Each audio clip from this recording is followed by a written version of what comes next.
శ్రీమాత్రే నమః. ఓం శ్రీ శివాయ గురవే నమః. వ్యాసాయ విష్ణురూపాయ వ్యాసరూపాయ విష్ణవే నమో వై బ్రహ్మనిధయే వాసిష్ఠాయ నమో నమః.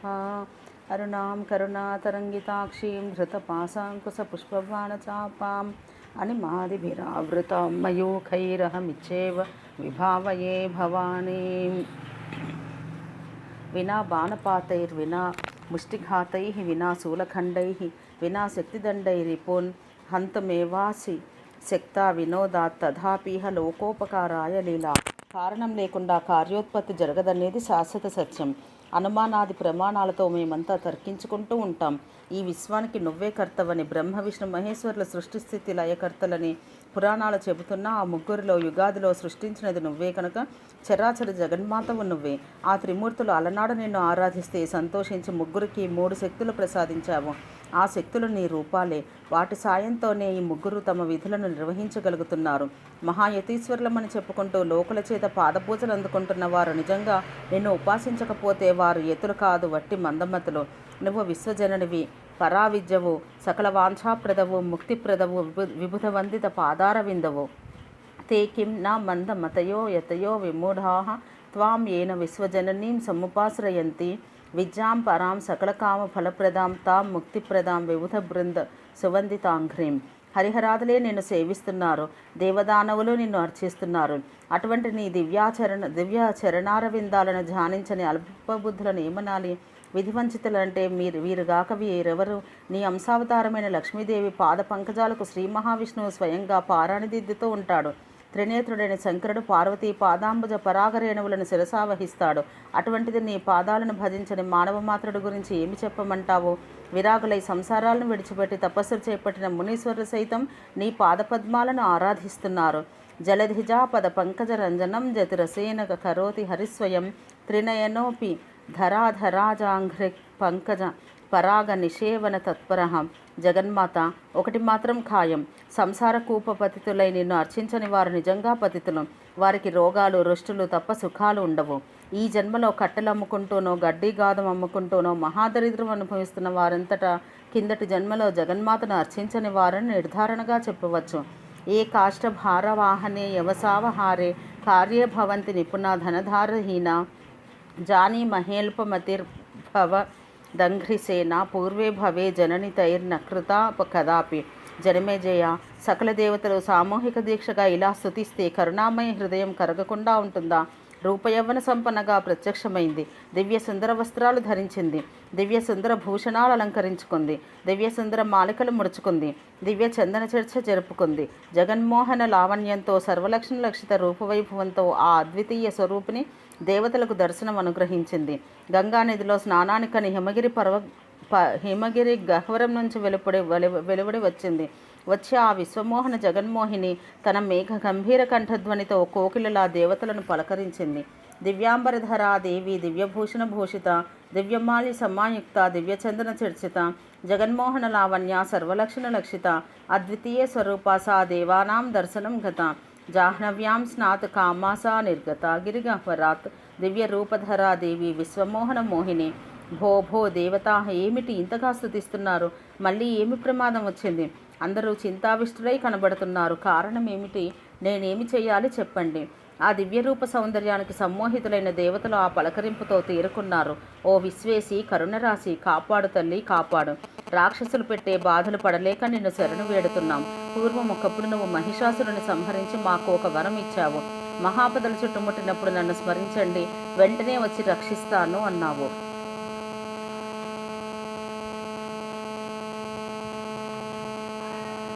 మహాపదలు చుట్టుముట్టినప్పుడు నన్ను స్మరించండి, వెంటనే వచ్చి రక్షిస్తాను అన్నావు. ఆ ధైర్యంతో నిన్ను ఇప్పుడు స్మరించాం. ఎందుకంటే మునుపటి కన్నా పెద్ద ఆపద వచ్చి పడింది మాకు. శుంభనిశుంభులని 2 మహారాక్షసులు తయారయ్యారు. ఘోరాతి ఘోరులు, యజ్ఞ విఘ్నకారులు మమ్మల్ని తరిమేసి స్వర్గం ఆక్రమించుకున్నారు. వీరు కూడా పురుషులకు అవధ్యులుగా వరం పొందిన వారే. అలా వరం ఇచ్చినది మళ్ళీ బ్రహ్మదేవుడే. వీళ్ళకి సైదోడులు, రక్తబీజ చెండముండాది మహావీరులు ఇంకా చాలామంది ఉన్నారు. అందరూ కలిసి మమ్మల్ని ఏడిపించుకు తింటున్నారు. వీళ్ళ ధాటి తట్టుకోలేక మేమంతా చెట్టుకొకరు పుట్టకొకరుగా పారిపోయాం. అడవుల్లో ఆకులు అలములు తింటూ కాలం గడుపుతున్నాం. కంటి నిండా నిద్రపోయి ఎంతకాలమయ్యిందో. నందనవనంలో కల్పవృక్ష ఛాయల్లో క్రీడించే మేము ఘోరారణ్యాలలో తలదాచుకోవలసి వచ్చింది.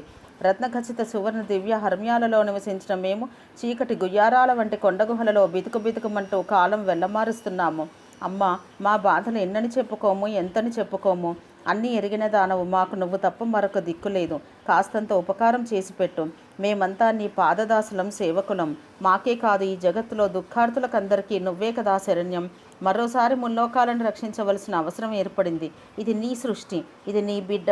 కాపాడుకోవలసిన అవసరం తల్లిగా నీకు ఉంది.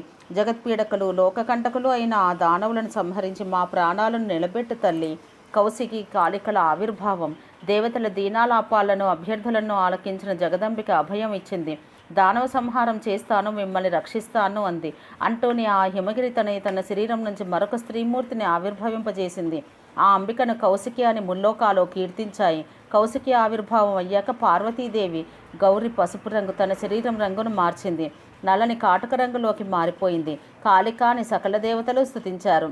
కదిలితే మసిరాలుతుందన్నంత మహాఘోర రూపంలో ఉంది. రాక్షసులను కూడా హడలెత్తించే కారు నలుపు కాళరాత్రి వంటి రూపం. కౌశికీ రూపంలో అంబిక మాత్రం సౌందర్య పరసీమగానే ఉంది. సర్వభూషణ సంయుక్త లావణ్య రాశి. ఏవం స్థుత తదా దేవీ దైవతై శత్రుతాపితై స్వశరీరాత్ పరం రూపం ప్రాదుర్భూతం చకారః. పార్వత్యాస్తు శరీరాద్వై నిస్సృతా చాంబికా యదా కౌశికీతి సమస్తేషు తతో లోకేషు పక్ష్యతే నిస్సృతాయాం తు తస్యాం సా పార్వతీ తనువ్యత్యయాత్. కృష్ణరూపాధ సంజాత కాళికా సా ప్రకీర్తిత. మషీవర్ణ మహాఘోర దైత్యానాం భయవర్ధిని. కాళరాత్రీతి సా ప్రోక్త సర్వకామ ఫలప్రద. అంబికాయాః పరం రూపం విరరాజ మనోహరం. సర్వభూషణ సంయుక్తం లావణ్యగుణ సంయుతం. అంబికాదేవి చిరునవ్వులు చిందిస్తూ నిలబడింది. నివ్వెరపోయి చూస్తున్న దేవతలను మరోసారి పలకరించింది. దేవతలారా, నిర్భయంగా ఉండండి. మీ శత్రువులను సంహరిస్తాను. కర్తవ్యం కర్తవ్యమే. ఇక చూడండి, రణరంగంలో వీరవిహారం చేస్తాను. శుంభనిశుంభులను మట్టుపెట్టి మీకు ఆనందం కలిగిస్తాను అంటూనే తన మృగేంద్ర వాహనాన్ని అధిరోహించింది. కాళికాదేవిని పార్శ్వభాగంలో కూర్చోపెట్టుకుంది. శుంభుడి రాజధానికి చేరుకుంది. రాజధానికి సమీపంలో ఉన్న వనంలో దిగింది. కాళికను ఎట్ట ఎదుట శ్రోతగా కూర్చోపెట్టుకుని తాను అత్యద్భుతమైన సంగీతాన్ని పాడనారంభించింది. ఆ జగన్మోహన సంగీతానికి చరాచర జగత్తు పరవశించింది. కోకిలలు సిగ్గుతో తలవంచుకున్నాయి. లేడికోణలు మేతమాని చెవులు రిక్కించి నిలిచిపోయాయి. పుట్టలలో నుంచి పాములు పడగలు బయటకు పెట్టి శిరకంపాలు చేస్తున్నాయి. ఆకాశంలో అదృశ్య రూపాలతో ఉన్న దేవతలు అచ్చమైన నాదానందాన్ని తొలిసారిగా చవి చూస్తున్నారు. ఆ సమయానికి చండముండాసురులిద్దరూ వాహ్యానిగా అటువైపు వచ్చారు. గానానికి ఆకృష్టులై అప్రయత్నంగా అక్కడికి వచ్చి గానం చేస్తున్న అంబికామూర్తిని చూశారు. ఎదుట కూర్చున్న కాళికాదేవిని చూశారు. ఆ దివ్యగాన సౌందర్యానికి, గాత్ర సౌందర్యానికి ముగ్ధులయ్యారు. ఆశ్చర్యచకితులయ్యారు. పరుగు పరుగున వెళ్ళి తమ ప్రభువు శుంభుడి సన్నిధిలో వాలేరు. శిరస్సు వంచి నమస్కరించి మధురాతి మధురంగా పలికారు. దానవరాజా, దివ్యతేజ, హిమాలయాల నుంచి ఒక సుందరాంగి వచ్చింది. కామమోహిని అంటే అతిశయోక్తి కాదు. సింహవాహనాన్ని అధిరోహించి కూర్చుంది. దేవగంధర్వలోకాలన్నీ తిరిగిన వాళ్ళమే కదా, ఎక్కడా ఇంతవరకు ఇలాంటి సౌందర్య రాశిని చూడలేదంటే నమ్ము. కనీసం వినలేదు కూడా. అందానికి తగినట్టే జగన్మోహనంగా సంగీతం పాడుతోంది. లేడికోణలు ఆ మధురస్వరానికి సమ్మోహితాలై ఆమె చుట్టూ చేరి నిశ్చేష్టంగా నిలబడి వింటున్నాయి. ఈవిడ ఎవరమ్మాయో, ఎందుకోసం ఇక్కడికి వచ్చిందో ఏమిటో తెలుసుకో. నువ్వు పరిగ్రహించడానికి అన్ని విధాలా తగిన కామనీమ్మని అని మాకు అనిపించి పరుగు పరుగున వచ్చి నీకు విన్నవిస్తున్నాం. ఆ కళ్యాణలోచన ఎవరో తెలుసుకుని ఇంటికి ఆహ్వానించి ఇల్లాలిని చేసుకో. ఇలాంటి నారీమణి మరి దొరుకుతుందని మేము అనుకోము. దేవతల రత్నరాశులన్నీ కొల్లగొట్టేవు. ఈ నారీరత్నం కూడా నీకు దక్కితే శోభాయమానంగా ఉంటుంది. ఐరావతం, ఉచ్చైశ్రవం, పుష్పకం, కుబేరుడి నిధులు, వరుణుడి శితఛత్రం, పారిజాతం, కామధేనువు, వర్ణపాసం, యమదండం ఇత్యాదులన్నీ బలాత్కారంగా కైవసం చేసుకున్నావు. నీకు హడిలిపోయి సముద్రుడు అనంతరత్నరాశులను బహూకరించాడు. వాడిపోని పుష్పమాలికను కానుక పెట్టాడు. సరే, మేనకా జప్సరసులు నీకు పరిచారికలై ఊడగమే చేస్తున్నారు. ఇలా సృష్టిలో ఉత్తమోత్తమైనది ప్రతిదీ బలాత్కారంగానే అయినా నీ ఆధీనంలోకి వచ్చింది. మరింక ఈ కాంతారత్నం కూడా నీకు చేరితే నీ ఐశ్వర్యానికి, శౌర్యానికి పరిపూర్ణత సిద్ధిస్తుంది. ఇన్నింటిని దక్కించుకున్న వాడెవడు ఈమెను విడిచిపెట్టడు. ఇప్పటి వరకు నీ ఇంటిలో ఉన్న రత్నాలన్నింటికీ ఈమె రాకతో సార్థక్యం చేకూరుతుంది. లేదంటే అవి రత్నాల వంటివైపోతాయి. అంతటి కన్యారత్నం ఈవిడ. కని విని ఎరుగని సౌందర్యం. గట్టిగా ప్రయత్నించి సొంతం చేసుకో. సర్వాణి గృహస్థాని రత్నాని విశుద్ధాన్యద అనయా సంభవిష్యంతి రత్నభూతాని భూపతి. సుగ్రీవ అసుర దౌత్యం అంబికా సందేశం. మధురంగా మధురాక్షరంగా చెండమండలు చెప్పిన వార్తా విశేషాన్ని కులాసంగా ఆలకించాడు శుంభుడు. ముఖం వికసించింది. సన్నిధిలో ఉన్న సుగ్రీవుణ్ణి ఆజ్ఞాపించాడు. నర్మసచివ సుగ్రీవదానవ, దౌత్యం నిర్వహించవయ్యా. నువ్వు విచక్షణుడివి, నిపుణుడివి. కార్యం సాధించుకురా. అక్కడికి వెళ్ళి ఏది చెప్పాలో ఎలా చెప్పాలో అలా చెప్పి ఆ కృశోదరి తనంత తానుగా ఇక్కడికి వచ్చేటట్టు చెయ్యి. నీకు తెలుసుగా, అబలామణుల దగ్గర భేద దండోపాయాలు పనికిరావని, కేవలం సామధానాలే ఉపయోగించాలని శృంగార కోవిదులు చెబుతున్నారు. భేదోపాయం వల్ల రసాభాసం, దండోపాయం వల్ల రసభంగమును. అంచేత అవి సుతరాము పనికిరావు. నీ వంటి నేర్పరులు పూనుకొని సామధానాలను మధురవాక్యాలతో మిలాయిస్తే వసంకాని కామినిమ్మని ఉంటుందా? జయోస్తు వెళ్ళిరా అని చెప్పి పంపించాడు. దానవ సుగ్రీవుడు ఆ ఉద్యానవనం చేరుకున్నాడు. సింహవాహనం మీద మూర్తిభవించిన సౌందర్యరాశిని చూశాడు. సరాసరి వెళ్ళి సాష్టాంగపడ్డాడు. సుకుమారంగా మధురాతి మధురంగా సంభాషించాడు. సుందర వదనారవింద, శుంభుడనే దానవ చక్రవర్తిని గురించి ఎప్పుడైనా విన్నావా?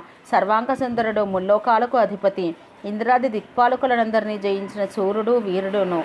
ఆ మహారాజు పంపితే నేను ఇలా నీ దగ్గరకు వచ్చాను.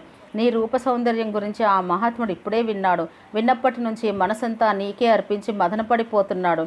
ప్రేమపూర్వకంగా మా దానవ చక్రవర్తి చెప్పమన్న ఒకే ఒక మాట చెబుతున్నాను, ఆలకించు.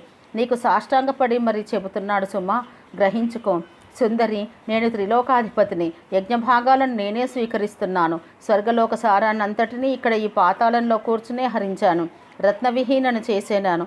దేవతల దగ్గరున్న విలువైన వస్తువులన్నింటినీ బలాత్కారంగా అపహరించి తెచ్చాను. ముల్లోకాలలోనూ సర్వరత్నాలకు నేనే అధిపతిని. దేవదానవ మానవ జాతులన్నీ నా చెప్పు చేతుల్లో ఉన్నాయి.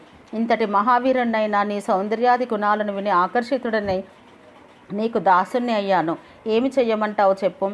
నా మనసు నీ అధీనమైపోయింది. రంభోరు, ఆజ్ఞాపించు. నీ సేవకుణ్ణి నేను. నువ్వు ఏది చెయ్యమంటే అది చేస్తాను. అందాల రాసి మన్మధుడి బాణాల నుంచి నన్ను కాపాడు. వాలుచూపుల చిన్నదానా, ఈ మన్మధార్థుడి మీద కాసింత దయ చూపించు. నన్ను వరించి నీ ఇచ్చ వచ్చినట్టు క్రీడించు. సదా సౌభాగ్యవతివై వర్ధిల్లు. ఓ మదమంధర, ఇది మా ప్రభువు సందేశం. విన్నావుగా? జాగ్రత్తగా ఆలోచించి ప్రేమగా మధురంగా ఏమి చెబుతావో చెప్పు. అది యథాతథంగా తీసుకెళ్లి విన్నవిస్తాను అని ప్రసంగం ముగించాడు సుగ్రీవుడు. అంబిక ముఖం మీద ఒక లేత చిరునవ్వు విరిసింది. సౌమ్యంగా బదులు పలికింది. దానవదూత, శుంభుడినే కాదు నిశుంభుడిని కూడా నేను ఎరుగుదును. మహాబలశాలుడు కదా. నీ ప్రభువు సకల దేవతలను జయించాడు, సకల శత్రువులను హరించాడు. సర్వ సద్గుణాలకు రాసి, సర్వ సంపదలకు భోక్త, మహాదాత, సూరాధినేత. ఇక రూపంలో అచ్చం మన్మధుడేనట. 23 లక్షణాలు ఉన్నాయట. పైగా దేవమానవ పురుషజాతులకు అవధ్యుడు కూడా అనట. అవునా? ఇవన్నీ తెలిసే అంతటి మహాసూరుని ఓసారి కల్లారా చూద్దామనిపించి ఇలా వచ్చాను. నా అంతటా నేనే వచ్చాను. రావద్దు? రత్నం తన శోభను పెంచుకోవడానికి బంగారాన్ని వెతుక్కుంటూ వస్తుంది కదా. జ్ఞాత్వా సమాగత స్మృత్ర ద్రష్టుకామ మహాసురం రత్నం కనక మాయాతి స్వశోభాధిక వృద్ధయే. సుగ్రీవ, నేను వరాన్వేషణలో బయలుదేరాను. చాలా దూరం నుంచి వచ్చాను. స్వర్గంలో దేవతలందరినీ చూశాను. భూలోకంలో మానవ మహావీరులను చూశాను. గంధర్వ, యక్ష, రాక్షస జాతుల వారిని అందరినీ అవలోకించాను. అందగాళ్ళు చాలామందే కనిపించారు. కానీ అదేమిటో అందరూ భయపడిపోతున్నారు. గజగజ వణికిపోతున్నారు. ఏమిటా అని ఆరా తీస్తే మీ ప్రభువు శుంభుడికి భయపడుతున్నారని తెలిసింది. అదిగో అక్కడ మొదటిసారిగా శుంభుడి గుణగణాలను గురించి విన్నాను. దర్శించాలనిపించి హుటాహుటిని వచ్చాను. దూత, మహానుభావ, వెళ్ళు. మీ ప్రభువుకు చెప్పు. ఎవరు లేనప్పుడు ఏకాంతంగా మృదుమధురంగా నా సందేశం వినిపించు. ఇదిగో జాగ్రత్తగా విను. యథాతథంగా చెప్పాలి సుమా.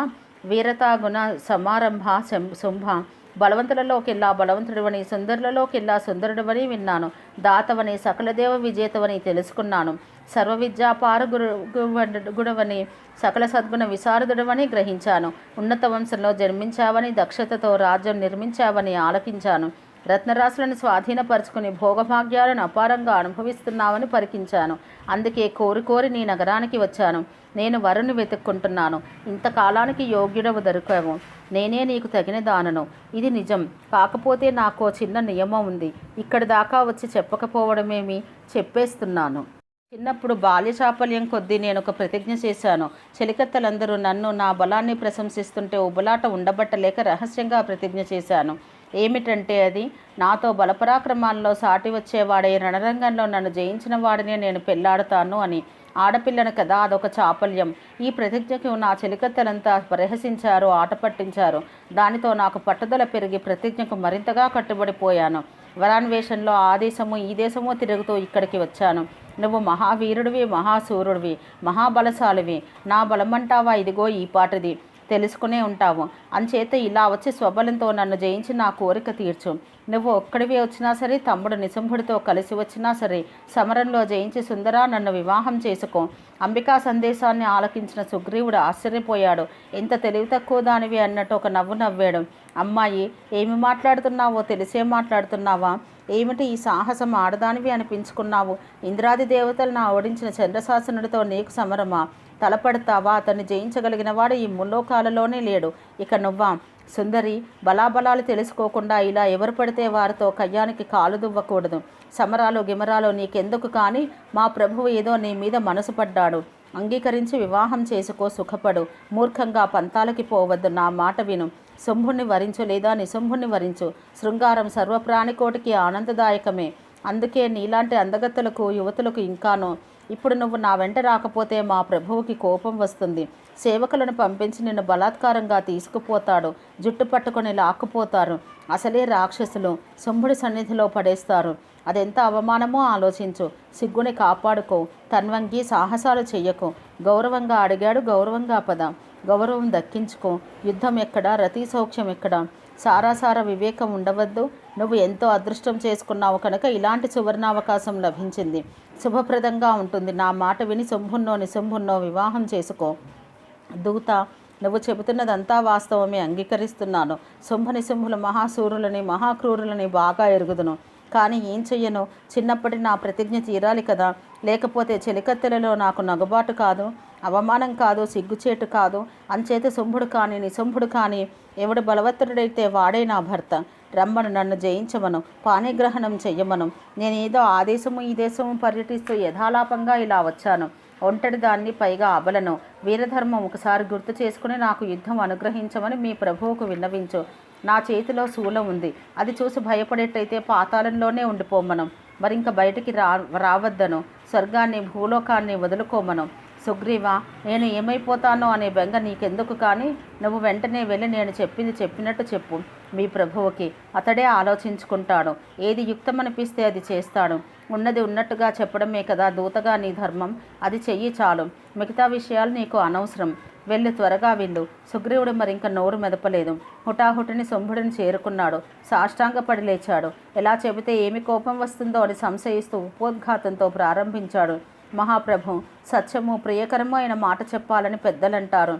అందుకని ఆలోచిస్తున్నాను. నిజానికి ఆ రెండు లక్షణాలు కలిసున్న మాట దుర్లభం సమ్మా. అప్రియం చెబితే అది సత్యమే అయినా ప్రభువులకి కోపం వస్తుంది. పోనీ ప్రియమే చెబుదామంటే అది అసత్యమే, ఆ తర్వాత పీకల మీదకి తెస్తుంది. ఈ అబల ఎవరో, ఎక్కడి నుంచి వచ్చిందో, మరి ఆవిడ గారి బలం ఏమిటో నాకు ఏమాత్రమో గోచరం కావడం లేదు. అంతా గందరగోళంగా ఉంది. వెళ్ళి చూశానా, యుద్ధమో యుద్ధమో అంటోంది. మహాగర్వంగా ఉంది. చాలా కటువుగా మాట్లాడుతోంది. అయినా నాకెందుకు బాబు, ఆవిడ చెప్పమన్నది చెప్పమన్నట్టు చెబుతున్నాను. మహాప్రభు ఆలకించు. నేను బాల్యంలో చెలికత్తెల ముందు వినోదం కోసం నా వివాహ విషయమై ఒక ప్రతిజ్ఞ చేశాను. ఎవడు నన్ను యుద్ధంలో జయించి నా గర్వాన్ని వదిలిస్తాడో ఆ సమబలుడని నేను వివాహం చేసుకుంటానని. కాబట్టి నా ప్రతిన వృధా కాకుండా యుద్ధం చేసి నన్ను జయించి వివాహం చేసుకో అని నీకు విన్నవించమంది ప్రభు ఆ సుందరాంగి. చెప్పేశాను. ఆ తర్వాత నీ ఇష్టం. ఆవిడ మాత్రం కయ్యానికి కాలు దువ్వుతోంది. త్రిశూలం ధరించి సింహవాహనం మీద సిద్ధంగా ఉంది. బాగా ఆలోచించి ఏది యోగ్యమో అది చెయ్యి. సుగ్రీవుడు జంకుతూనే విషయం విన్నవించాడు. శంభుడు శ్రద్ధగా విన్నాడు. పక్కనే కూర్చున్న నిశంభుడి కేసి చూశాడు. సోదర, కర్తవ్యం ఏమిటో ఆలోచించు. ఒక ఆడది కయ్యానికి రమ్మని కవ్విస్తోంది. నేను వెళ్ళనా, నువ్వు వెడతావా? అగ్రజ, నువ్వు వద్దు, నేను వద్దు. ఈ మాత్రం ఆడదానితో యుద్ధానికి మనం కావాలా? ధూమ్రలోచనుడిని పంపించి జయించి తీసుకువస్తాడు, వివాహం జరిపిస్తాడన్నాడు నిశంభుడు. శంభుడికి ఈ ఆలోచన నచ్చింది. మహాసైన్యంతో వెళ్ళమని ధూమ్రలోచనుడిని ఆజ్ఞాపించాడు. ఆ సుందరాంగిని సంహరించకుండా పట్టితెమ్మని మరీ చెప్పాడు. ఆవిడకు సహాయంగా ఏ దేవతలు వచ్చినా, ఏ మానవులు వచ్చినా సంహరించు. కూడా ఉన్న కాళికను మర్దించు. ఆవిడను మాత్రం సంహరించకు, బంధించి తీసుకురా. ఆ సాధ్వి సుకుమారి, కృశోదరి, ప్రయత్నపూర్వకంగా రక్షణీయ. ఇది మాత్రం గుర్తుంచుకో అని చెప్పి పంపించాడు. అంబికా ధూమ్రలోచన సంవాదం. ధూమ్రలోచనుడు ప్రభువుకు ప్రదక్షిణం చేసి పాదాలకు నమస్కరించాడు. 60,000 మంది అసాధు రాక్షస సైన్యంతో బయలుదేరాడు. అందమైన ఉద్యానవనంలో విడిది చేసి సంగీతం పాడుకుంటున్న అంబికాదేవిని దర్శించాడు. ఆ మృగ సాభాక్షిని చూస్తూనే వినయంగా నమస్కరించాడు. దేవి, శంభుడు నీ విరహంతో పరితపిస్తున్నాడు. నీతి తెలిసిన వాడు కనుక ముందుగా దూతను పంపించాడు. రసభంగం పనికిరాదని సామోపాయం ప్రయోగించాడు. ఆ దూత నీ నుంచి తిరిగి వచ్చి ఏదేదో చెప్పాడు. మా ప్రభువు ఆశించిన దానికి భిన్నంగా ఉంది నీ సందేశం. అది విన్నాక మరీ చింతాకులురయ్యాడు. నువ్వు రసమార్గం తెలిసిన దానివే కనుక చెబుతున్నాను. శంభుడు కామమోహితుడై నిన్నే కలవరిస్తున్నాడు. బహుశా నువ్వు నర్మగర్భంగా చెప్పిన దాన్ని ఆ దూతగాడు సరిగా అర్థం చేసుకోలేదేమో అనుకుంటున్నాను. ఎవడు నన్ను సంగ్రామంలో జయిస్తావో ఆ సమబలుడినే అంటూ నువ్వు కఠినంగా పలికావుట కదా. 2 రకాల సంగ్రామాలుంటాయని వాడికి తెలియదు పాపం. అమ్మాయకుడు. శర సంగ్రామం ఒకటి, స్మర సంగ్రామం ఒకటి. ఈ రెండోది నీ వంటి వామోరులతోనూ, ఆ మొదటిది శత్రువీరులతోనూ సముదాత్త సుందరంగా ఉంటాయి. ఒకటి సుఖప్రదము, ఒకటి దుఃఖప్రదమును. వరారోహ, నీలాంటి అందగత్తెల మనసును తెలుసుకోవడం అందరికీ సాధ్యమవుతుందా? మా ప్రభు వంటి రసికులకే చెల్లు. అందుకే మహాసైన్యంతో నన్ను పంపించాడు. సగౌరవంగా తీసుకురమ్మన్నాడు. నీ స్మర సంగ్రామం వాంఛ తీరుస్తాడు. త్రిలోకాధిపతి అయిన శంభుడికి పట్టమహిషివై మహాభోగాలను అనుభవించు. నువ్వు కోరుకున్న సంగ్రామంలో అతడు నిన్ను జయిస్తాడు. బాణ విద్యలోనే కాదు, పుష్పబాణ విద్యలోనూ మంచి నేర్పని. నువ్వు చిత్రవిచిత్రంగా హావాలను ప్రదర్శిస్తే అతడు సమస్థాయిలో భావాలను ప్రకటిస్తాడు. ఆ సంగ్రామంలో ఈ కాళిక మీకు నర్మసాక్షిని అవుతుంది. శయన మందిరంలో సుఖశయ్య మీద నీతో సంగ్రామం చేసి నిన్ను ఓడిస్తాడు. నఖక్షతాలతో నీ శరీరం నిండా దంతక్షతాలతో నీ అధరం మీద రక్తం చిందిస్తాడు, చెమటలు పట్టిస్తాడు, నిన్ను చిందరవందర చేస్తాడు. నీ వాంఛితం నెరవేరుతుంది. ఆ రూపంలో నిన్ను చూసి మా ప్రభువు పరవశుడవుతాడు. ఇంకా నీకు వివసుడవుతాడు. మానిని మని మృదువుగా చెప్పాను, హితవుగా చెప్పాను. మా దానవ గణాధ్యక్షుడి అభ్యర్థనను మన్నించు. అస్త్రశస్త్రాలతో యుద్ధం కోరుకునేవారు వట్టి మందభాగ్య శిఖామణను. దానికి నువ్వు తగవు. అది నీకు వద్దు. నువ్వు సురతవల్లభువు. నీ మృదువైన పాదతాడనంతో పులకింపచేసి మా ప్రభువుకు అశోకత కలిగించు. మద్యం పుక్కిట పట్టి చిలకరించి వకులత్వం కురవకత్వం ప్రసాదించు. అశోకం కురు రాజానాం పాదఘాత వికాసితం వకులం సీధు సీకేన తథా కురువకం కురు. పద్మిని జాతి వనిత పారాన్ని దిద్దుకున్న పాదంతో తాకితే అశోక వృక్షం పుష్పిస్తుందని, మద్యం పుక్కిట పెట్టి సింధువుగా చిలకరిస్తే పొగడ చెట్టు గోరింట చెట్టు కుసుమిస్తాయని దోహద క్రియలు ప్రసిద్ధాలు. ధూమ్రలోచనుడి ప్రసంగానికి అంబికాదేవి సమాధానం చెప్పలేదు. మౌనంగా ఉండిపోయింది. కాళికాదేవి కల్పించుకుంది.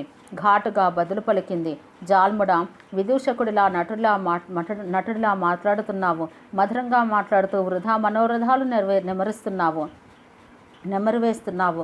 సేనా సహితుడవై వచ్చావు. ఆ దుర్మార్గుడు పంపితే వచ్చావు. యుద్ధం చెయ్యి. వ్యర్థాలాపాలు చాలించు.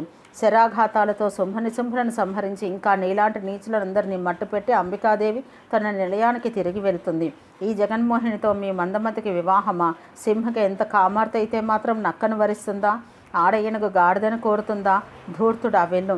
శుంభనిశుంభులకు నా మాటగా చెప్పు. యుద్ధానికి రమ్మను, లేదంటే శరణు వేడుకోమను, పాతాళంలో దాక్కోమను. ఈ మాటలు ధూమ్రలోచనుడిలో కోపాగ్నిని రగిల్చాయి. కురూపి, ముందు నిన్ను సంహరించి తర్వాత ఈ అంబికను బంధించి మా ప్రభువు సన్నిధికి తీసుకువెళ్తాను. కానీ రసభంగం అవుతుందని భయపడుతున్నాను. లేదంటే ఈపాటికే ఈ పని చేసుండేవాణ్ణి అని గర్జించాడు. మందమతి, ధనుష్మంతుడెవడు ఇలా సంశయించడు. అశక్తుడివై నిన్ను నువ్వు పొగడుకుంటున్నావు. సామర్థ్యమే ఉంటే ధనుస్సు ఎక్కుపెట్టు, శరం సంధించు. సరాసరి యమలోకానికి పోదువు గాని. కాళికాదేవి అగ్రహోదగ్రంగా మాట్లాడేసరికి ధూమ్రలోచనుడు ధనుస్సు ఎక్కుపెట్టాడు. శరవర్షం కురిపించాడు. ఆకాశంలో అదృశ్య రూపులై విమానాలలో కూర్చుని తిలకిస్తున్న దేవతలు కాళికను జయ జయధ్వానాలతో స్తుతించారు. కాళిక ధూమ్రలోచనుడిపై ధీటుగా బాణాలు కురిపించింది. వివిధ ఆయుధాలతో ఘోరంగా యుద్ధం జరిగింది. ధూమ్రలోచనుడి రథానికి పూంచిన గాడిదలను కాళిక ముందుగా సంహరించి తీవ్ర బాణాలతో రథాన్ని భగ్నం చేసింది. విజయగర్వంతో వికటాటహాసం చేసింది. ఇంతలోకి వాడు మరో రథాన్ని అధిరోహించి క్రోధంతో భగభగలాడుతూ చురకత్తులు విసిరాడు. కాళికాదేవి వాటిని అన్నింటినీ మధ్యలోనే ఖండించి అతడి రథానికి ఇరువైపులా రక్షకులుగా ఉన్న రాక్షసులను సంహరించింది. సూతుడిని గాడిదలను మట్టుపెట్టింది. వాడి ధనుసును విరిచేసింది. దిక్కులు పిక్కటిల్లేలాగా శంఖనాదం చేసింది. ధూమ్రలోచనుడు సర్వలోహమయమైన పరిగణ స్వీకరించి కాళయముడిలా కాళికాదేవిపైకి లంఘించాడు. కురూపి, కలహప్రియ, ఇప్పుడే నీ అంత చూస్తానంటూ దూసుకువచ్చాడు. కాళికాదేవి క్రోధ తామ్రాక్షి అయి హూంకరించింది. ధూమ్రలోచనుడు భస్మమైపోయాడు. రాక్షస సైనికులు భయవిహ్వలులై పలాయనం చిత్తగించారు. దేవతలు ఆనందం పట్టలేక కాళికాదేవిపై పుష్పవర్షం కురిపించారు. ఓం సహనావవతు సహనౌ భునత్తు సహ వీర్యం కరవావహై తేజస్వినావధీతమస్తు మా విద్విషావహై. ఓం శాంతి శాంతి శాంతి.